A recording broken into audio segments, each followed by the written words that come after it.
Eu fiz uma live agora com o Aderval Barros e eu sabia que ele ia falar tudo o que falou, que nada prestava, que o Tite era muito ruim como treinador, era incompetente, que o Brasil não ganharia a Copa do Mundo porque não tinha futebol para ganhar dos adversários, que houve erro do Brasil na cobrança do pênalti, quem tinha que ter batido era o Neymar, porque Messi bateu o primeiro da Argentina. Vamos separar então para dar a nossa opinião. Primeiro, ele disse que o Brasil não jogava um bom futebol com o Tite, porque o Tite era um treinador retranqueiro. O apelido do Tite até 2013 era Empatite. 1-0 era goleada, todos diziam, quando ele era treinador do Corinthians. Ganhou o Mundial de Clubes contra o Chelsea, vencendo a partida por 1-0. Essa era a filosofia do Tite. Tite passa um ano sabático, sai do Brasil, vai lá para a Europa e vai conversar com os principais treinadores da Europa sobre como eles conseguiam fazer o futebol fluir. Pepe Guardiola, o Pepe do Barcelona na época, depois foi pro Bayern de Munique, depois foi pro City, e sempre fazendo o time render bem. Mourinho, de tantos trabalhos que fez, Carlo Ancelotti, também bons papéis na Itália. E ele conversando com eles, ouviu a seguinte proposição: Tite, procure extrair de cada jogador do Brasil aquilo que ele melhor possui, aquilo que ele faz no clube. Faça ele se sentir à vontade, que você vai extrair o melhor, porque a essência, que é o principal, o conteúdo que é o principal, o Brasil tem. Tite volta, vai para a seleção brasileira e faz uma seleção que jogava um futebol terrível. Eu só assistia a jogos da seleção brasileira sob o comando do Dunga, porque eu trabalho com futebol, eu sou cronista esportivo.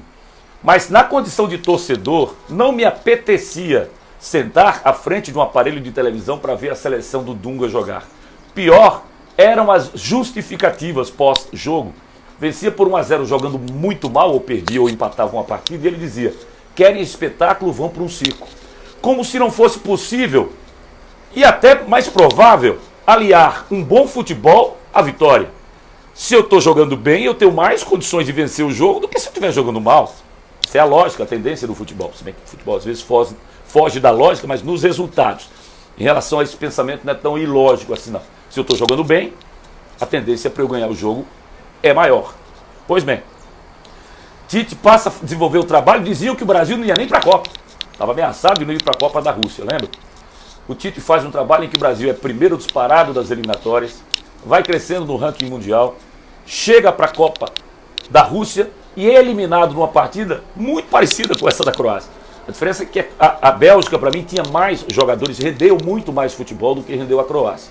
A Croácia foi só marcação, a Bélgica não. A Bélgica teve jogadores capazes de, na capacidade técnica, vencer o Brasil. No caso do Lukaku e fundamentalmente do De Bruyne. Mas o Brasil foi muito superior à Bélgica no jogo. Se vocês pararem e tiverem a frieza de assistir a partida novamente, vocês vão ver que o Brasil fez 2-1, diminuiu o placar e teve inúmeras chances. Pelo menos umas 12 chances claras para chegar ao gol de empate naquela partida. Perdeu porque era futebol. Vamos falar da Croácia, Brasil e Croácia agora. A seleção brasileira, primeiro, só concluindo a questão do Tite, ele faz esse trabalho na seleção, o Brasil volta a jogar bola, mas tem um problema grave no Brasil, isso aí eu sempre falei. A gente treina vôlei para jogar basquete, a gente não tem seleções tão fortes assim. As seleções que vêm para jogar com a gente passa por elas. A exceção da derrota para a Argentina na Copa América, o Brasil ganhou de todo mundo. Vinha para jogar com o Brasil e perdia.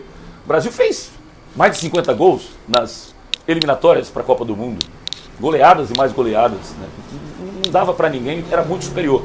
Quando ele vai pegar uma seleção da Europa, a situação muda de figura. Tanto que a gente vem perdendo reiteradas vezes para as seleções europeias, nem sempre jogando pior do que elas. Nesse jogo contra a Croácia, a seleção brasileira ela faz um mal primeiro tempo, taticamente falando. Mas se você for analisar o jogo por criação ou por finalização, a Croácia não mereceu vencer o Brasil, como o Aderval falou. Porque o Brasil, apesar de ter 1% a menos de posse de bola, a seleção brasileira criou um pouquinho mais do que a Croácia. Se a Croácia não criou nada, o Vini Júnior faz uma tabela, bate, o goleiro pega, Neymar bate uma falta, ela desvia na barriga e o goleiro vai e pega. Olha só como o destino é cruel.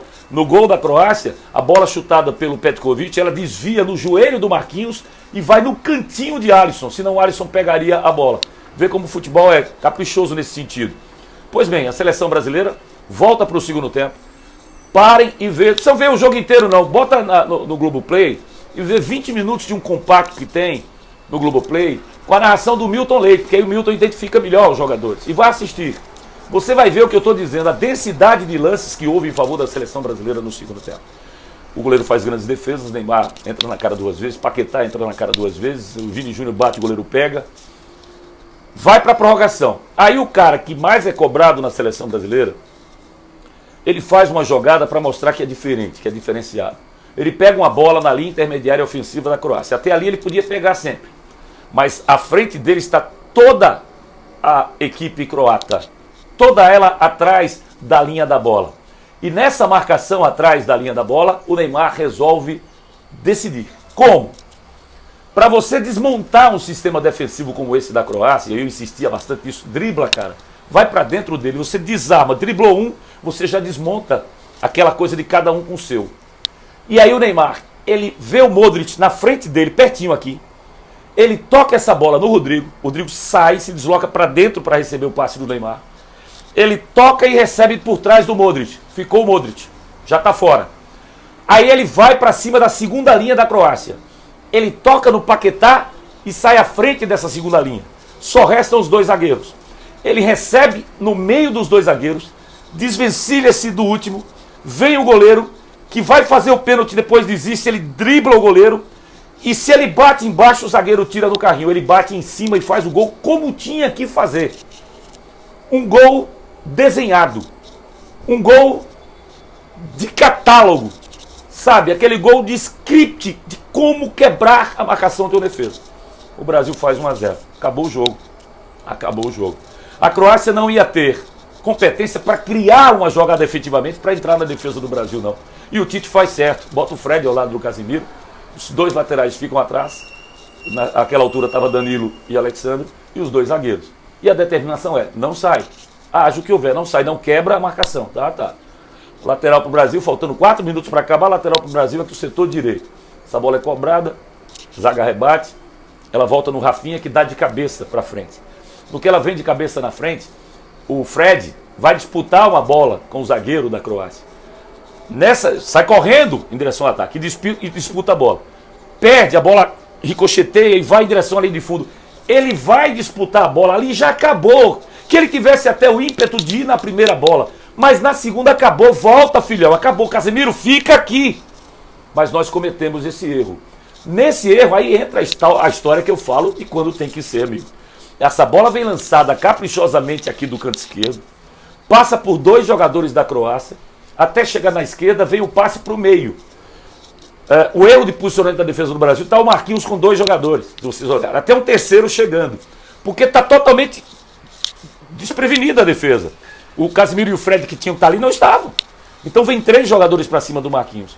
Mas mesmo assim, o Petkovic tem a competência aliada à sorte de puxar a bola para a esquerda e bater no gol. No que ele bate no gol, o Marquinhos dá o carrinho.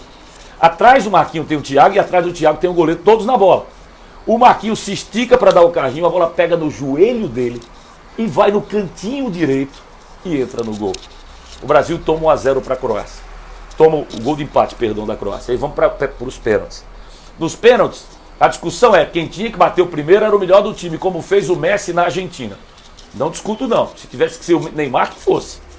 Mas eu só quero lembrar que em 94, nos pênaltis que a gente bateu e foi campeão contra a Itália, o cobrador oficial do Brasil estava no banco, que era o Raí, perdeu a posição na segunda partida. Foi quem cobrou o pênalti, inclusive, contra a União Soviética.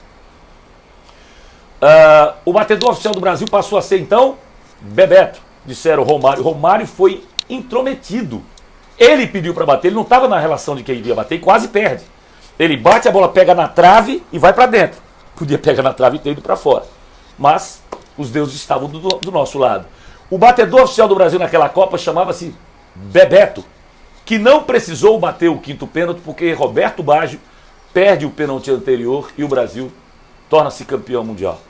Por que a cultura de colocar o último para bater o pênalti? Porque a barra vai diminuindo à medida em que o tempo vai passando. Quando você vai bater o último pênalti, eu brinco dizendo que essa barra de 7,32 por 2,44, ela se transforma numa barra de hóquei sobre patins desse tamanho aqui, ó. E aí você tem que ter a frieza de um craque para bater. Aconteceu isso aqui no Brasil, ou vocês não lembram? 2016, Olimpíadas, Rio de Janeiro, o Brasil jamais havia conquistado uma medalha olímpica. O título que faltava ao nosso país no futebol, no nosso maior esporte. Quem foi para a cobrança do pênalti decisivo? Neymar. Se o Neymar bate antes e um outro jogador bate e perde, diriam os especialistas que estão dizendo agora que o Neymar tinha que ter cobrado primeiro. Por que não fecharam com o Neymar? O melhor tinha que bater por último, porque o jogador fica mais nervoso quando é o último pênalti. Quando é o primeiro, se errar, tem chance de recuperar. Quando é o último, não. Tinha que ser o Neymar por último, diriam os especialistas. Então, eu não teria colocado o Rodrigo. Colocaria um jogador mais experiente para cobrar o primeiro pênalti. Mas Neymar não era necessariamente o cara a começar as cobranças. Pelas circunstâncias, pelo fato do Brasil estar combalido psicologicamente, por ter cedido o empate como cedeu, talvez mudasse toda a história da cultura e bota o Neymar para bater, deixa ele empatar o jogo, já estava 1-0 na cobrança para a Croácia, vamos empatar logo isso aqui. Poderia ter acontecido, mas poderia ter acontecido no final, do Rodrigo bateu outro e disseram, mas pô, você tinha que ter fechado com o Neymar, pô. O último quem tem que bater é o melhor. Mas perdemos nos pênaltis. O que eu não concordo é o tudismo, mais uma vez volta a acontecer. Vamos para a quinta Copa sem ganhar o Mundial e mais uma vez fala-se de incompetência do Tite, de que não houve um trabalho correto, de que nada prestava, de que os jogadores do Brasil não tiveram a competência para ganhar o título. E mais uma vez eu bato na tecla, nós estamos falando de futebol. A Croácia não venceu o Brasil perdeu para a Croácia. O Brasil perdeu por erros que cometeu, aliadas à sorte de uma seleção que foi uma vez no gol do Brasil. Uma vez. Deu um chute dentro do gol, a bola desvia no nosso zagueiro e vai para o gol e a Croácia vence por 1-0. A Croácia pode até ser campeã do mundo. Eu, sinceramente, não acredito. Porque para mim tem uma hora que chega no limite.